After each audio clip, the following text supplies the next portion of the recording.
are mature enough to be able to parse messages and to be able to separate which aspect of an individual's personality they see upliftment in and which part they would not adopt and emulate themselves. It's all about that. That's Lead Story, that's my time. The news at 7 comes up after these.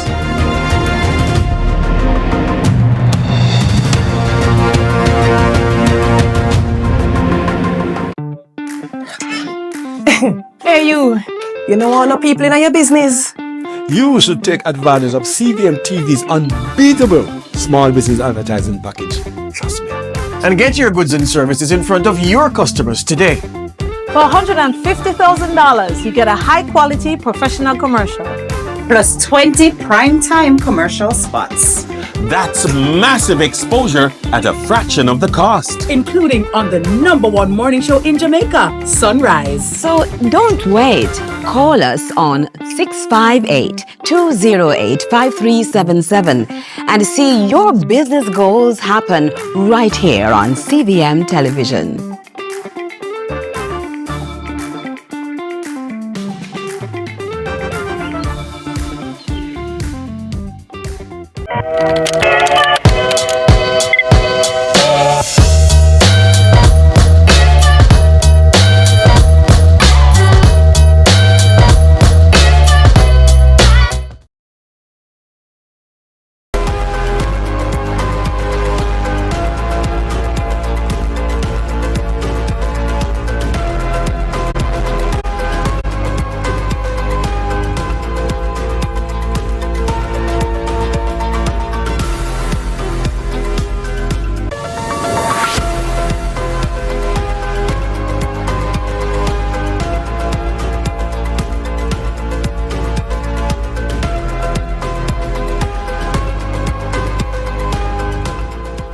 From Kingston, Jamaica, this is CVM News at Noon for Friday, January 31, 2025.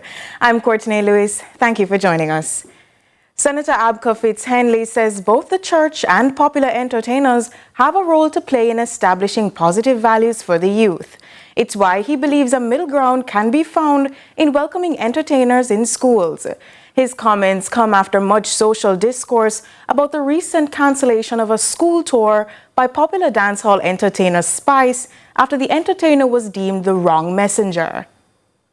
I take note of the debate in the public domain currently concerning entertainer Spice participating in schools and seeking to transfer a positive message. I believe a balancing act can be found and all stakeholders, whether the church or the captains of popular culture, can have a powerful and influential part to play in the future transformation of Jamaican society. But I believe if we are actually honest with ourselves, our entertainers, our artists, have a far greater chance of positively reaching the minds of the younger cohort. And certainly they should be facilitated if in fact the messaging is positive. It is in that context, sir, that I welcome word that our Education Minister, Dr. the Honorable Dana Morris Dixon, facilitated by the Honorable Oliver Grange, our Culture Minister, had a meeting with the Spice towards discussing the way forward. I'm optimistic that a positive understanding may be arrived at. At the same time, advocacy officer at the Jamaica Coalition for a Healthy Society, Philippa Davies, expressed concerns on CVM's Lead Story, stating that Spice's tour sends mixed signals to children. Grace Hamilton is Spice. Grace Hamilton became the celebrity and the famous woman Spice, and all that Spice represents. So the question is Grace Hamilton now espousing a message that is contradictory to Spice, who she still is? And if the message is in conflict, then you're presenting a confusing, self-contradictory message to children. And look, we know children follow more than what you tell them to do. So be consistent. And if we want to present ourselves as a role model, then walk the talk, live the message, be consistent. Meanwhile, Professor Karen Carpenter, professor of gender, sexuality, and psychology, disagreed. She argued that it's important for adolescents to distinguish between a creative person's profession and their everyday life. I think it's actually quite important for young people who aspire to the creative arts to understand that a persona is not the person. I think it's important for them to make that distinction. Someone's stage name and stage activity is not what they do every single day of life. It is also someone who is very popular, and a message which I have in fact listened to has very good value for young people who are going to be exploratory. Adolescents are by nature experimental. So if someone they can identify with has a positive message, I think that that is something that we can, in fact, uphold. In recent days, the Seventh-day Adventist Church voiced concerns over members complaining that their religious freedom was being jeopardized. As a result, the church hosted a summit on Thursday to address the issue. Prime Minister Andrew Holness was also at the meeting. As a government, we believe that dialogue, as exemplified by this summit, is the most effective tool in resolving issues. Rather than resorting to adversarial means, let us embrace partnership and collaboration. Our faith leaders, business executives, educators, and our policymakers all have a role to play in crafting an environment that upholds the fundamental rights of all Jamaicans, remembering unity is not uniformity. That's an error we tend to make in Jamaica. Unity doesn't mean uniformity. We don't all have to look alike. February, declared as Reggae Month, is often celebrated for the rich and vibrant rhythm and impact of the music. However, Chairman of the Jamaica Reggae Industry Association, Jaria Ewan Simpson, shared on Sunrise this morning what he believes needs to be implemented as the world celebrates. At multiple levels, there is a lack of investment in this thing. I keep saying if we were mining diamonds, all our banks would have facilities to deal with diamonds at different levels. All our educational institutions would be teaching courses that would assist in having a production line of workers ready for that. All our systems would point toward it. So all of Jamaica should be a reggae residency. All of Jamaica should be that space where we have mega festivals, small events, all sorts of things. Constantly. Because that really is our greatest attraction. In 2008, it was declared by the Governor General. Our first major celebration was in 2009. And it is because we thought that it was important for us to give center stage. As much as we are a reggae community, as much as we are a reggae country, reggae really doesn't very often get center stage. It sounds strange. But do we have all our radio stations playing indigenous content in the main? Do we have us celebrating our unsung heroes, celebrating those who built this thing?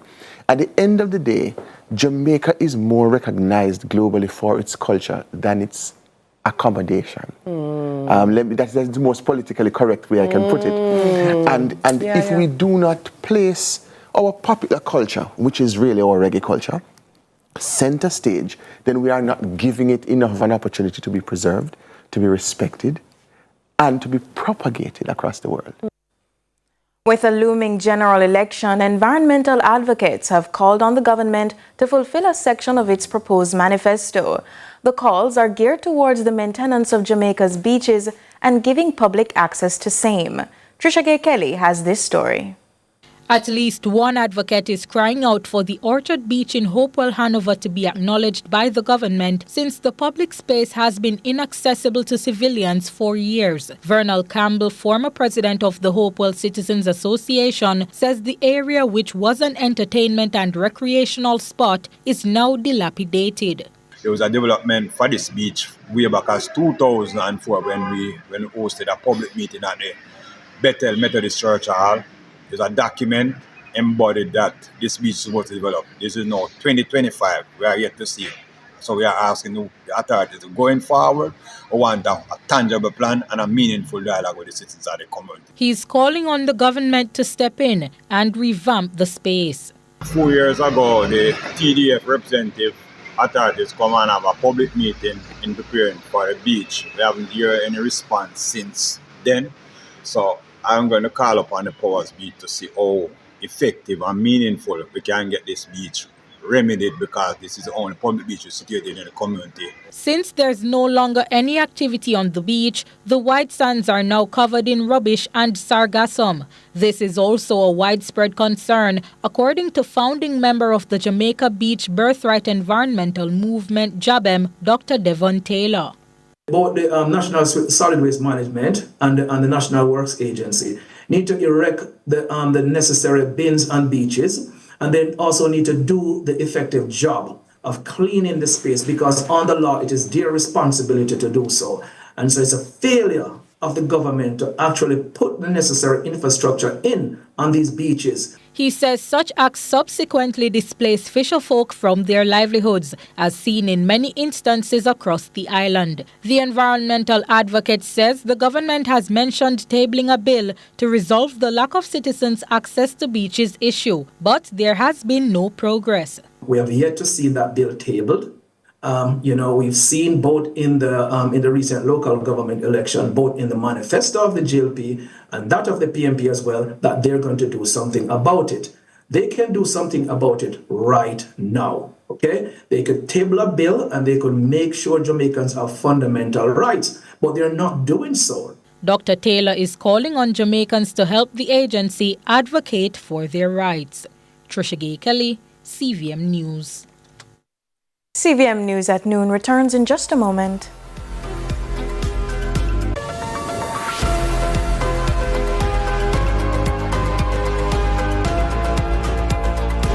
Are you confident that you are the legal owner of your property? Take action to secure your property ownership. Get a registered certificate of title and become the legal owner of your property. To register your property and obtain a certificate of title, you will need to provide a tax registration number (TRN), a valid government-issued identification, a survey diagram, documentation to prove ownership, up-to-date property tax certificate, the names, addresses, and occupations of 2 neighbors over the age of 50 who are not family members and can give a declaration on your behalf, proof that you have been in open, undisturbed, and undisputed possession of the property for 12 years or more. For further information on registering your property and obtaining a certificate of title, contact the National Land Agency at 876-750-5263 or 876-946-5263. Email asknla@nla.gov.jm or message us at WhatsApp at 876-418-5089. The National Land Agency. One agency, one goal to serve you better. Tired of the high interest rates and the whole heap of loan payments every month? Take a debt consolidation loan from AIM to pay credit card bills and all other high interest rate loans from other institutions. Make one low monthly payment to AIM and take home some extra money in your pocket. That's financial freedom. One loan, one low payment, more money in your pocket. Call AIM today to lower your loan payment. And remember, you won't find a better deal elsewhere. Guaranteed.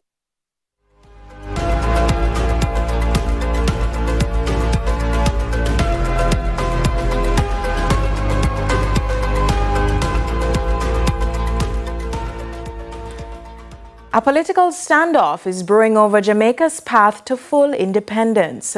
The opposition is again absent from crucial constitutional talks, insisting the country shouldn't ditch the British monarchy without also cutting ties with the UK Privy Council. Is this about principle or politics? Ramon Gordon has this story. The Caribbean Court of Justice, CCJ, was set up by CARICOM to serve as both a final appellate court and an international tribunal for regional trade disputes.